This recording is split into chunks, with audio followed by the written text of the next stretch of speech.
Tcharan! Ayan, magluluto tayo ngayon ng biko. Ayan, simpleng biko lang guys ang ating gagawin. So, ipapakita ko kung paano ako magluto ng simpleng biko.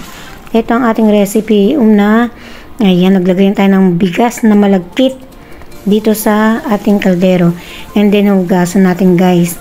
Isa o dalawang hugas lang, okay na yan guys. Kasi nakasupot naman ang ating bigas na malagkit. Pero kung ang bigas na malagkit na nabili ninyo ay yung mga nasa kilo-kilo lang guys, kinikilo lang, tinatakal, marami yun. So, kailangan yung linisan nyo ng 2 hanggang 3 hugas. So, yan guys, unang hugas, and then hanggang 2 lang. At tama na yan, kasi malinis na yan guys.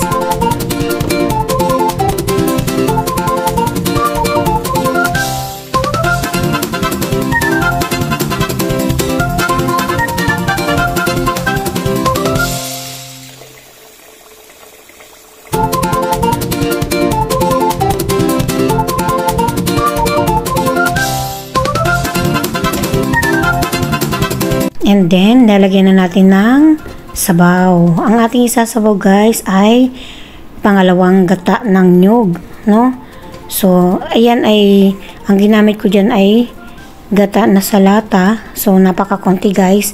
Kaya kumuha lang ko ng konti at sinamahan ko na ng tubig. Pero mas maiging gamitin nyo ay yung gata ng nyug na nabibili sa tindahan. Kayo na lang ang magpiga sa bahay para makakuha kayo ng maraming kakanggata. At ito guys, ayan, naglagay tayo ng konti sa kawali kasi gagawa tayo ng latik, no? Lunok.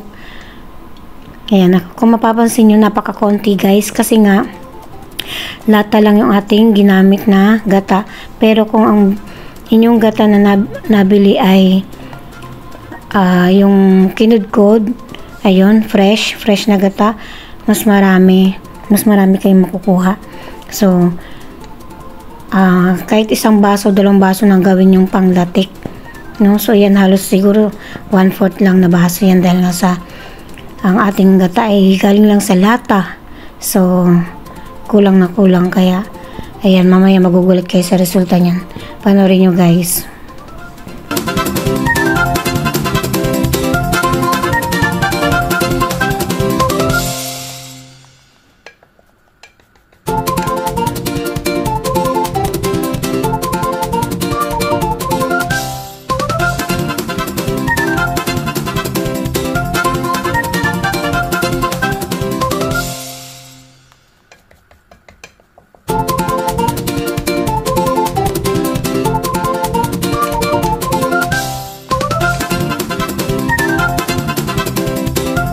Ayan, hinalo-halo natin. Haluin hanggang sa magmantika ang ating kakanggata. So, ayan.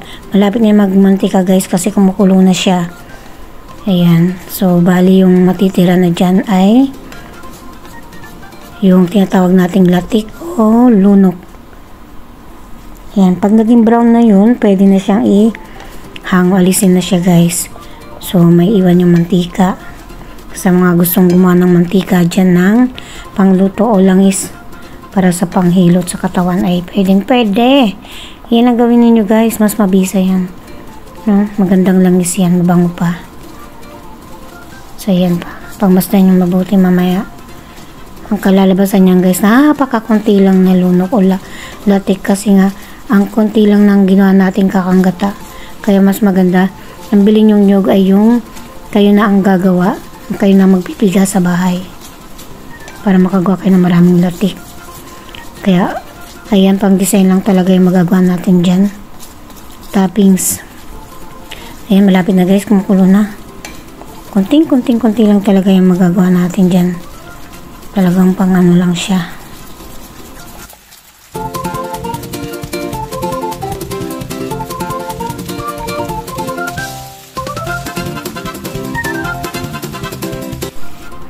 Tcharan! Ayan, nakagawa na tayo ng latik o lunok. Ayan. Mapapansin nyo guys, yung brown, ayan lang yung nagawa niya sa kinalabasan ng ating niluto na kakanggata. Dahil sa sobrang konting-konti rin yung nagawa natin. So, yun na guys, sinangon na natin yung latik. Ayun, naiwan yung mantika. Lagyan natin yung asukal. Kasi gagawin na natin tong caramelize. Tutunawin natin yung asukal. No? Para maging ano siya, caramel. At maging brown talaga yung ating biko. Pero guys, dahil nainip ako dyan at ako'y nagmamadali, wala ng oras, kailangan na nating lutuin ng mabilisan. So, ang ginawa ko, pinagsabay ko na yung gata at saka yung asukal, no? Ayan, kung tutusin dapat hindi na yung ginagalaw-galaw, hindi na yung nahalo, kasi antay natin yan matunaw hanggang sa maging tunaw lahat, maging brown lahat, maging caramel lahat. Kaso nga lang, wala na tayong oras dyan, kaya ang ginawa natin ay binuhos natin yung kakang gata. Sabay na natin niluto yung kakang gata at saka yung asukal. Ayan guys, so, diba, binuhos ko na yung kakang gata. Tapos inilagay ko na rin yung asukal, dinagdagan ko siya kasi konti lang siya. Ayan, tapos haluin na natin ng haluin hanggang sa lalapot yan guys.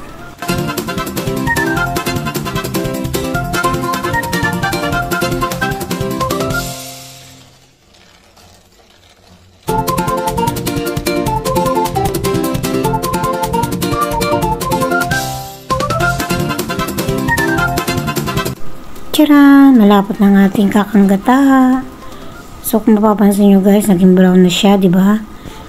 Ayan, maya-maya palapot-lapotin pa natin. Pag sobrang lapot na siya, pwede natin ilagay ang ating bigas na malagkit.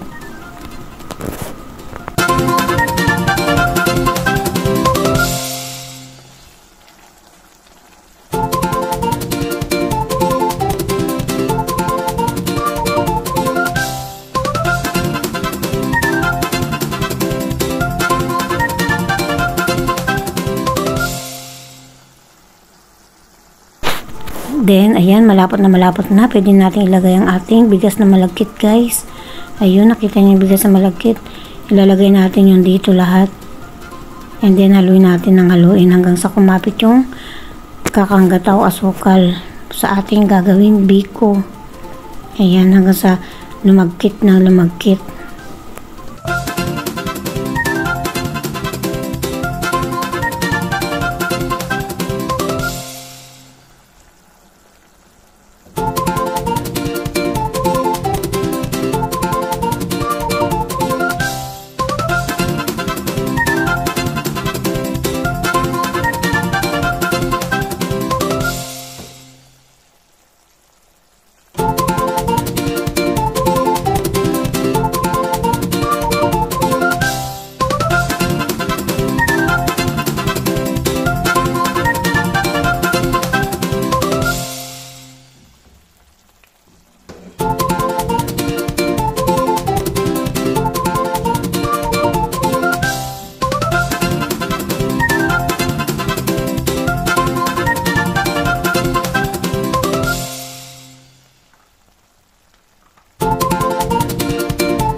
Ayan, tapos na nating haluin.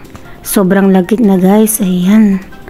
Pagka ganyan na siya, sobrang lagkit na at talagang tuyong-tuyo na siya. So, okay na yan. Pwede natin ilagay sa isang lagayan. Tcharan! Tapos na ang ating biko. Ito ang ating simpleng biko guys. Kitang-kita nyo naman. Kagawa na tayo ng biko. Ayan yung ating toppings, latik o lunok. Okay na yun guys. Thanks for watching.